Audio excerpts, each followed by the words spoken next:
Hello class, today we are going to study our next chapter, that is statistics. ठीक है? Till now we have studied area, parallelogram, lines, angles, quadrilateral, ये सब हमने पढ़ा था. ठीक है? कैसे हम कॉन्ग्रुएंसी प्रूव करते हैं, क्या हम सिमिलर कौन से होते हैं, इन सब के बारे में तो हमने पढ़ लिया. अब ये स्टैटिस्टिक्स क्या है? स्टैटिस्टिक्स कुछ नहीं है, डाटा को जो हम पढ़ते हैं उसको हम बोलते हैं स्टैटिस्टिक्स. कि कैसे हम किसी डाटा को पढ़ सकते हैं. सपोज आपसे पूछा जाए कि हरियाणा की पॉपुलेशन क्या है, तो उसके लिए आपको उसका पूरा डाटा पहले कलेक्ट करना पड़ेगा. फिर उसके अंदर अगर आपसे पूछता है कि हरियाणा में कितने मेल हैं, कितने फीमेल हैं, कितने 30 to 50 की रेंज के एज ग्रुप के हैं, कितने 10 to 20 एज ग्रुप के हैं, कितने न्यू बॉर्न्स हैं, ठीक है, या फिर कितने मेल चाइल्ड है, कितने फीमेल चाइल्ड है, कितने ओल्ड एज है, अबव 60 वाले कितने हैं, ये सब आप अगर जब आप पढ़ोगे ना उस डाटा को, उसको हम पढ़ते हैं अपने इस चैप्टर के अंदर स्टैटिस्टिक्स के थ्रू. इसके लिए अलग अलग कुछ फॉर्मुलेज है कि कैसे आप इन सबको रिप्रेजेंट कर सकते हो. ठीक है, वो सारा हम इसके अंदर पढ़ेंगे. सिर्फ आपको बेसिक पढ़ना है, बहुत डीप में जाने की अभी जरूरत नहीं है. हायर क्लासेस में आप पूरा डीप में पढ़ते चले जाते हैं. ठीक है, so shall we start with our chapter that is statistics. पहला टॉपिक है हमारा कलेक्शन ऑफ डाटा. पहले तो हमें डाटा ही कलेक्ट करना पड़ेगा, तभी तो आप उसको रिप्रेजेंट कर सकते हो. Collection of data. अब डाटा जो है वो दो टाइप से कलेक्ट होता है. कैसे? पहला तो है हमारा प्राइमरी डाटा. Primary data. दूसरा है सेकेंडरी डाटा. अब ये प्राइमरी और सेकेंडरी क्या है? प्राइमरी डाटा वो डाटा होता है जो सोर्स जो है खुद से कलेक्ट करता है सारी इंफॉर्मेशन को.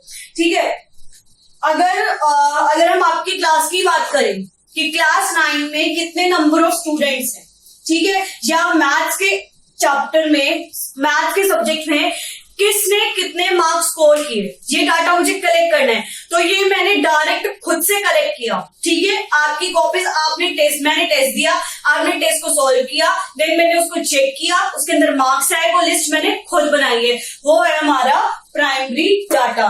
मैंने अपने आप ही पूरा डाटा कलेक्ट किया. सेकेंडरी डाटा जो होता है वो डाटा होता है जो हमें किसी थर्ड पर्सन से मिलता है. ठीक है, secondary data when the information was gathered from a source which already had the information. ठीक है, किसी थर्ड पर्सन से जब हमें कोई इंफॉर्मेशन मिलती है जो कि उसके पास पहले थी. सपोज मुझे क्लास स्टूडेंट के नेम, उनके फैमिली की लिस्ट और वो सब चाहिए. अब वो सब मुझे तो डायरेक्ट तो ऐसे नहीं मिल रही ना. आपने ऑफिस में जो फॉर्म सेलेक्ट भरे होंगे तब आपने अपनी पूरी डिटेल दी होगी. मैंने वो डिटेल वहां से कलेक्ट करी. ठीक है, तो वो मेरे लिए एक अनदर पर्सन हो गया. ओके, समझ आया कि सेकेंडरी डाटा क्या बोलते हैं? कि जो आपकी डिटेल्स है वो मैंने अपने एक ऑफिसर से ली जो एक थर्ड पर्सन है, उसको हम बोलते हैं secondary data.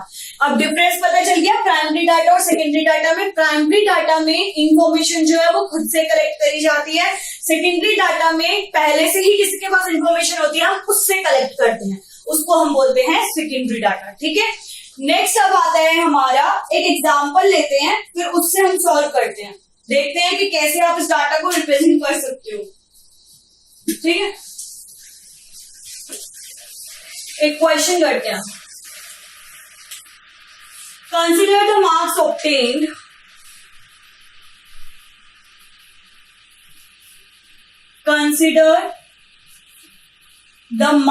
Obtained out of 100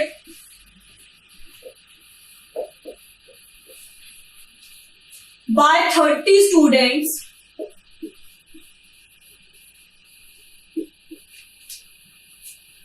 of class 9. ठीक है, ऑफ अ स्कूल. किसी एक स्कूल के 30 स्टूडेंट्स के मार्क्स है आउट ऑफ 100. ठीक है, मार्क्स दे रखे हैं 10, 20, 36, 98, 10, 20, 36, 92, 95, 40, 50, 56, 60, 70, 92, 88, 80, 70, 72, 70, 36, 40, 36, 40, 92, 40, 50, 50, 56, 60, 70, 60, 60, 88। ये सारे हमें मार्क्स दे रखे हैं किसी एक 9th क्लास के 30 स्टूडेंट्स के आउट ऑफ 100 के बच्चों ने कितने मार्क्स 30 स्टूडेंट से कितने मार्क्स स्कोर किए। अब क्या करो, इसको हमें रिप्रेजेंट करना है इस डाटा को। कैसे करेंगे, यहां तो लिख लो आप मार्क्स, और ये है हमारे नंबर ऑफ स्टूडेंट्स, इसको हम बोलते हैं फ्रीक्वेंसी। क्या बोलेंगे इसको, जो नंबर ऑफ स्टूडेंट्स होंगे इसको हम बोलेंगे frequency. The marks obtained by the number of students are called frequency. की एक ही मार्क्स कितने नंबर ऑफ स्टूडेंट्स ने ऑब्टेन्ड किए, वो हम यहाँ जो नंबर लिखते हैं वो हमारा कहलाता है फ्रीक्वेंसी। ठीक है, अब मार्क्स देखो क्या क्या है, 10, 20, 36, 40, 50, 56, 60, 70, 72, 72 के बाद 80, 88, 88 के बाद है आपका 90 है क्या, 88 के बाद है हमारा 92 और 95, 92, 95। मैं एक सेकेंड इसको रब भी नहीं कर सकती, चलो ऐसे ही करते हैं, थोड़ा सा और ऊपर लिख देती हूँ या तो, ताकि ये पूरा नीचे तक आ जाए और आप लोगों को दिखाई दे। ऐसे छोटा छोटा लिख देती हूँ, यहां पे लिखू marks.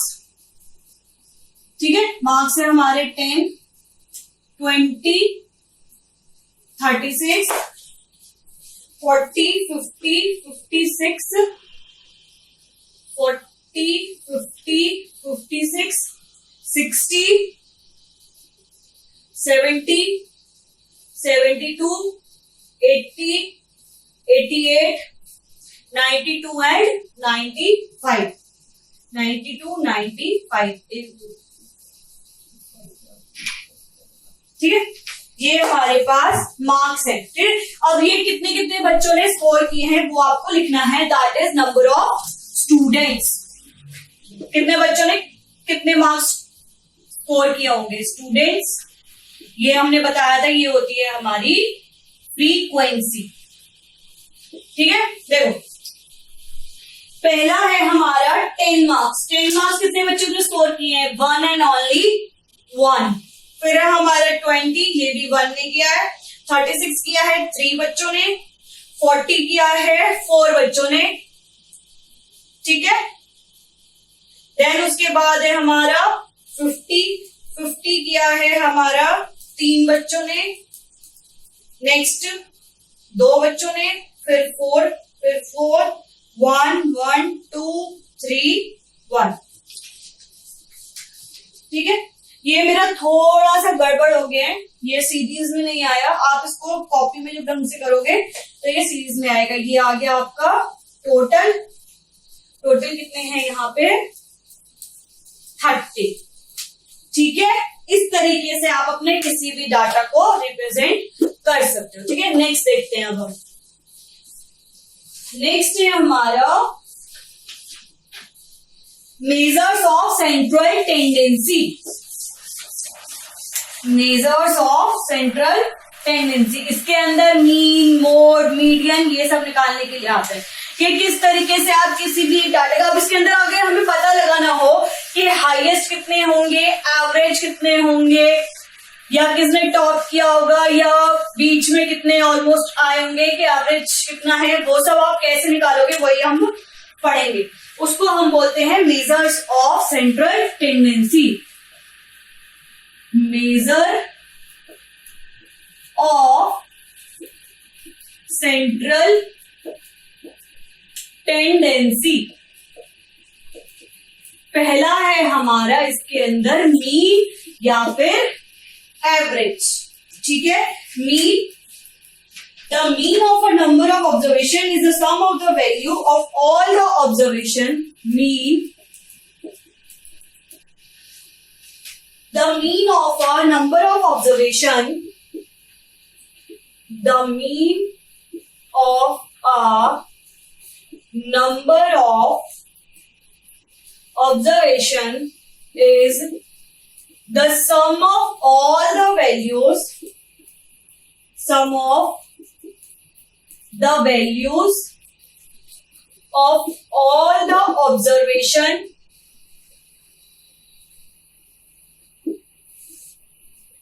divided by the total number of observation. The total number of observation. देखिए मीन क्या है, मीन को हम ना एक तरह से एवरेज भी बोल लेते हैं, ठीक है। इसको हम डिनोट करते हैं, डिनोटेड बाय एक्स बार। इसको हम x बार से डिनोट करते हैं। देखिए कैसे, the mean of a number of observation is the sum of the values of all the observation. जितनी भी हमारी ऑब्जर्वेशन होंगी उन सब का sum divided by the total number of observation. Mean is equals to sum of all observation divided by total number of observation. ये तो हमारा होता है मीन, और इसको हम डिफाइन करते हैं एक्स बार से। अब नेक्स्ट आता है हमारा मीडियन। मीडियन क्या होता है, मीन तो हमने पढ़ लिया। नेक्स्ट है हमारा मीडियन, वो कैसे आप निकालोगे।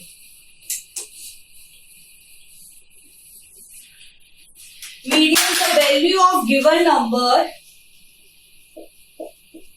median, the value of the given number of observation,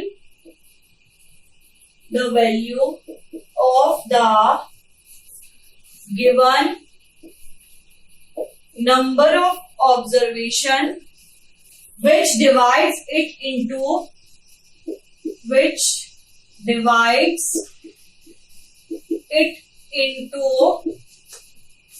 exactly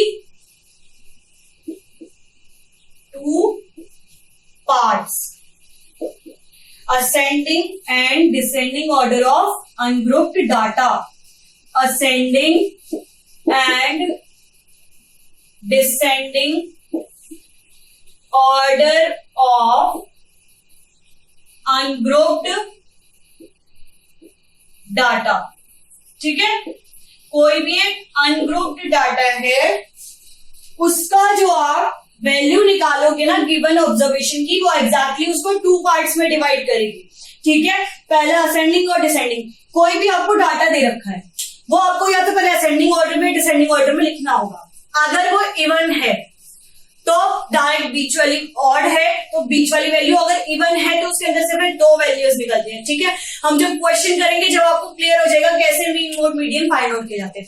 अब है हमारा third, that is median. Sorry, median तो हमने कर लिया, मोड। मोड थर्ड है हमारा mode. It is the value of the observation, it is the value of the observation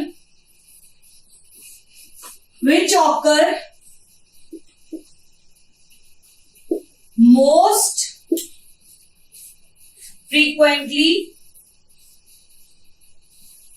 that is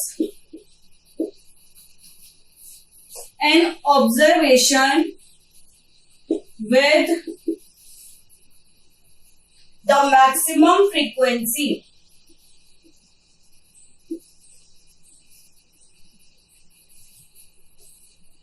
is called mode। देखिए मोड क्या है, मोड कुछ नहीं होता, मोड है जो ऑब्जर्वेशन सबसे ज्यादा बार आई होगी उसी को हम बोलते हैं मोड या फिर मैक्सिमम फ्रीक्वेंसी, जिसकी फ्रीक्वेंसी सबसे ज्यादा होगी उसको हम बोलते हैं मोड। अब मीन मोड मीडियन समझ आ गया। मीन कुछ नहीं होता, sum of all the observation divided by total number of observation. Median होता है हमारा कि कोई भी ऑब्जर्वेशन है उसको वो दो पार्ट्स में डिवाइड करते हैं। तो हमें जो भी, जैसे सपोज यहाँ पे नंबर ऑफ ऑब्जर्वेशन दे रखे हैं, तो जो कोई भी मिडिल वैल्यूज होती है वो हमारी मीडियन होती है, ठीक है। मोड होता है हमारा जिसकी मैक्सिमम फ्रीक्वेंसी होगी या जो सबसे ज्यादा बार ऑब्जर्वेशन आई होगी वही हमारा होता है मोड, ठीक है। अब एक क्वेश्चन करो जिससे ये आपको क्लियर हो जाए कि मीन मोड मीडियन है क्या। क्वेश्चन से आपको बिल्कुल क्लियर हो जाएगा, सारे डाउट क्लियर हो जाएंगे कि आप किस तरीके से, अगर आपसे मीन मोड मीडियन निकालने के लिए पूछा जाए तो आप कैसे इसको सॉल्व कर सकते हो। देखिए question, the following number of goals, the following number of goals were scored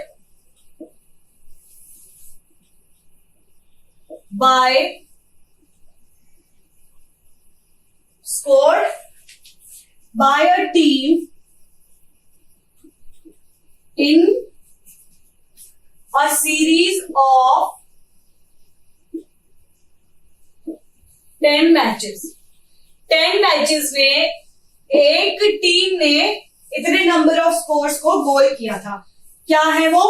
2, 3, 4, 5, 0, 1, 3, 3, 4 and 3, ठीक है। You have to find out the mean median and mode. Find mean median and mode of this observation, ठीक है, निकालो, या of this scores, observation या scores. इन scores का आपको मीन मोड मीडियन निकालना है। देखिए किस तरीके से करेंगे। पहले हमें क्या निकालना है? पहले हमें निकालना है मीन। मीन का फॉर्मूला था sum of all observations divided by total number of observation. Sum of all observation that means इन सबको ऐड करोगे, 2 + 3 + 4 + 5 + 0 + 1 + 3 + 3 + 4 + 3 divided by total number of observation कितनी है? 10, क्योंकि 10 मैचेस के दिए हुए 1, 2, 3, 4, 5, 6, 7, 8, 9, 10, ठीक है। इन सबको ऐड करो, क्या आएगा?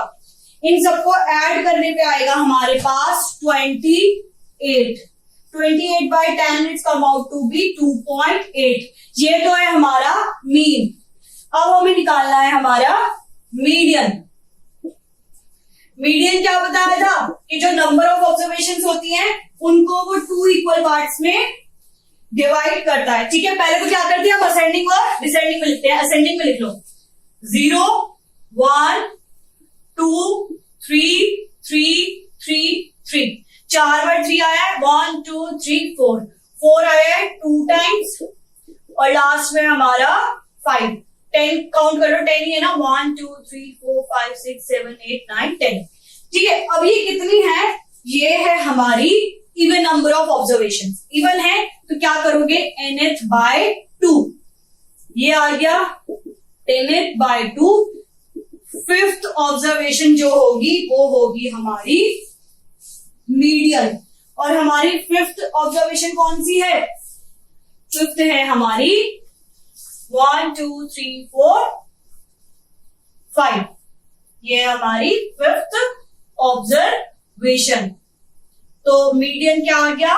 मीडियन आ गया हमारा 3, ठीक है। अब निकालना है हमें मोड। मोड कैसे बताया था मैंने कि जो हाईएस्ट नंबर ऑफ फ्रीक्वेंसी या जिसकी मैक्सिमम फ्रीक्वेंसी होगी वो होता है हमारा मोड। तो देखते हैं, मोड निकालो। हाईएस्ट फ्रीक्वेंसी किसकी है? 0 की फ्रीक्वेंसी यहां पे लिख लो, स्कोर 0 की 1 है, 1 की 1 है, 2 की 1 है, 3 की 4 है, 4 की 2 है और 5 की 1 है। 0 की 1, 1 की 1, 2 की 1, 3 की 4, 4 की 2 और 5 की 1। तो सबसे ज्यादा फ्रीक्वेंसी किसकी है? सबसे ज्यादा फ्रीक्वेंसी है 3 की। ये तो है हमारा स्कोर, ये हमारी फ्रीक्वेंसी। तो मैक्सिमम फ्रीक्वेंसी किसकी हो गई? 3 की। तो मोड क्या है हमारा? Mode is 3। समझ आ गया? मीन, मीडियन और मोड किस तरीके से फाइंड आउट करते हैं, ठीक है। अब इसके बाद आता है हमारा ग्राफिकल रिप्रेजेंटेशन ऑफ डाटा, कि ग्राफिकली आप किसी भी डाटा को कैसे रिप्रेजेंट करोगे। चलिए देखते हैं ग्राफिकली हम कैसे रिप्रेजेंट करेंगे इसको।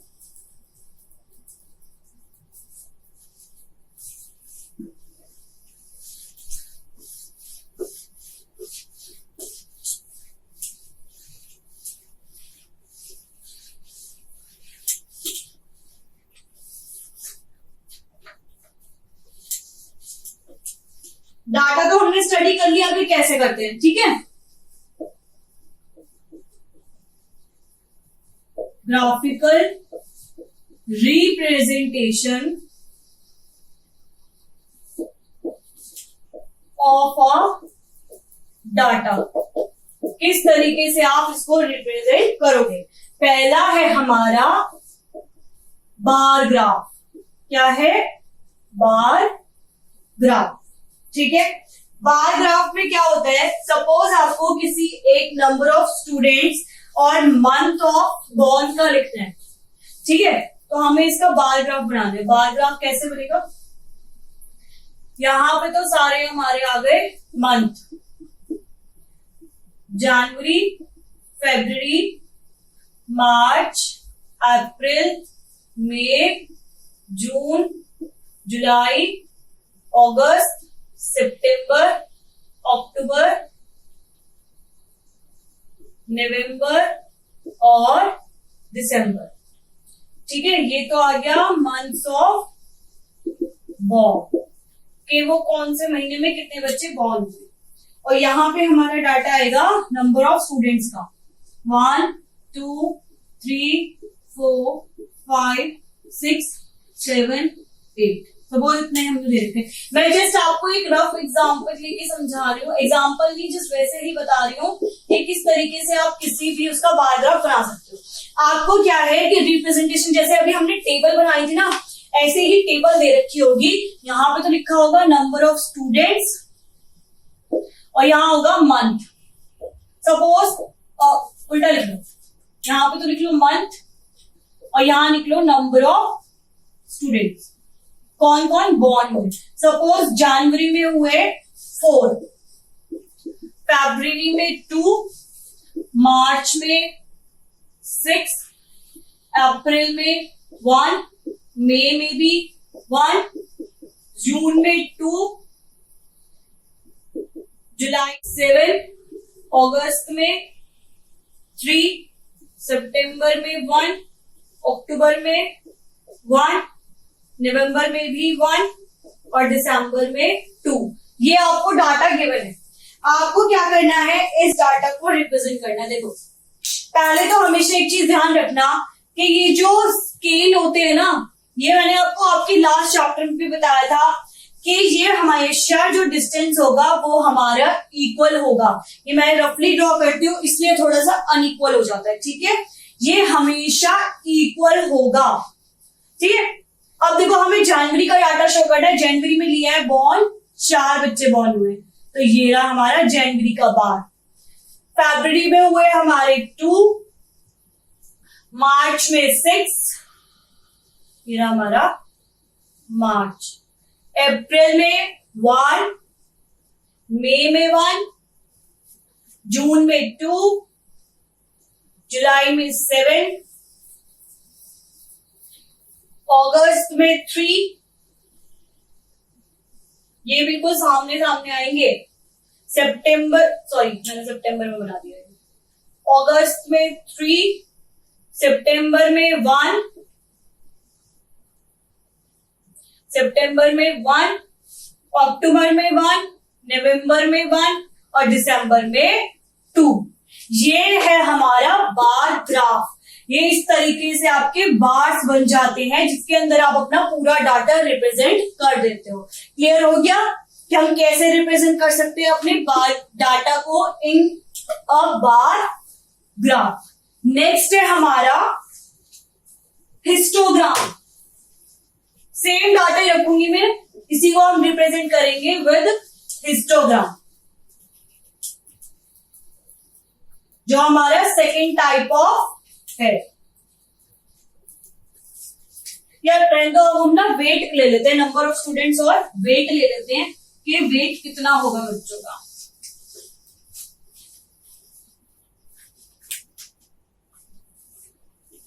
सेकंड है हिस्टोग्राम।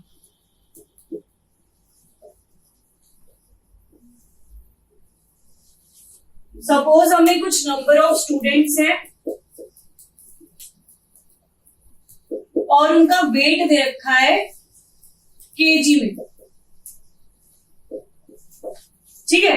अब नंबर ऑफ स्टूडेंट्स है हमारे पास 2, 4, 6, 8, 10, 12। पहले का वेट है 30.5, दूसरे का 35.5, तीसरे का 40.5, 8 स्टूडेंट्स का है 45.5, 10 स्टूडेंट्स का है 50.5, नेक्स्ट 12 स्टूडेंट्स का है 55.5। ये आपको रिप्रेजेंट करना है, ठीक है। ये रहा हमारा 30.5, 35.5, 40.5, ठीक है, 45.5, 50.5, 55.5 और 60.5। मैंने जस्ट एक एक्स्ट्रा ले लिया, ठीक है। क्या करना है, ये तो हमारा 0 होता है, यहां आएंगे हमारे नंबर ऑफ स्टूडेंट्स 2, 4, 6, 8, 10, 12 और 14। आपने एक चीज ध्यान करी, मैंने जब भी बार को डिवाइड किया है मेरा इक्वल है। मैंने स्टार्ट किया 30.5 से, कितने का गैप है 5 का, नेक्स्ट 5, नेक्स्ट 5, 5, 5, 5, जो मेरा डिफरेंस है वो 5 का है। जब यहां से हम स्टार्ट करते हो आपने 30 से पहले वाले शो नहीं किए, उसके लिए हम ये वाला साइन लगा देते हैं यहां पर इस तरीके से। इस मीन्स कि इससे पहले वाले भी सारे एग्जिस्ट कर रहे हैं, वो कहीं खत्म नहीं हो गए, ठीक है। और यहां मैंने स्टार्ट किया, ये तो है हमारा वेट इन केजी,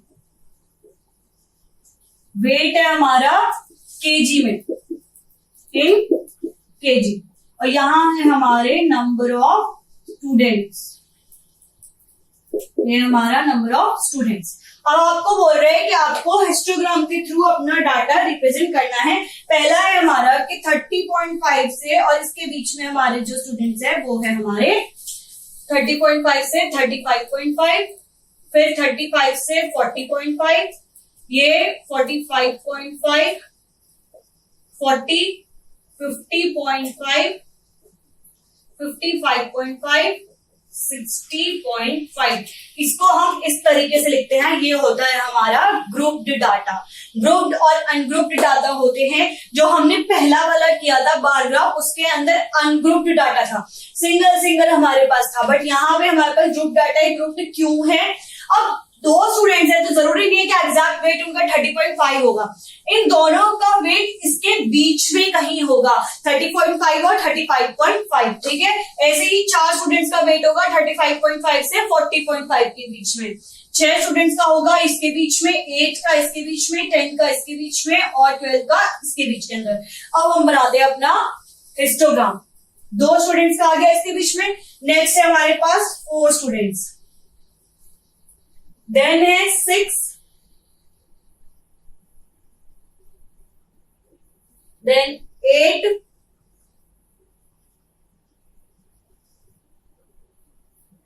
10 और 12। एक काम करते हैं, मैं यहां पे नंबर ऑफ स्टूडेंट्स को चेंज कर देती हूँ।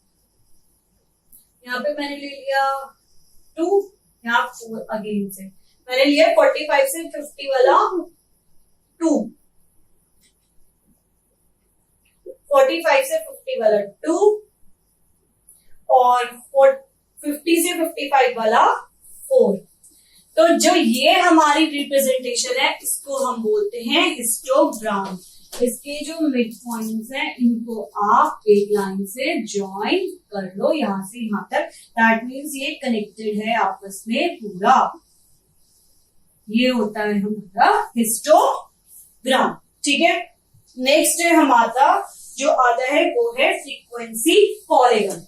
जो नेक्स्ट टाइप ऑफ रिप्रेजेंटेशन है ग्राफ की वो है फ्रीक्वेंसी पॉलीगन।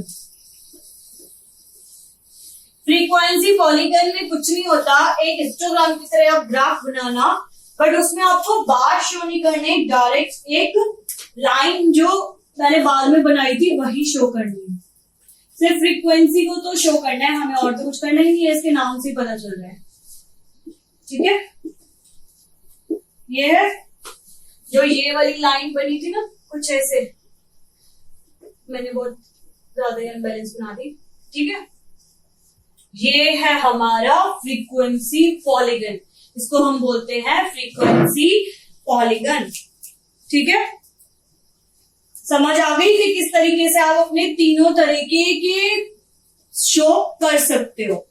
ठीक है, बार ग्राफ, हिस्टोग्राम और फ्रीक्वेंसी पॉलीगन।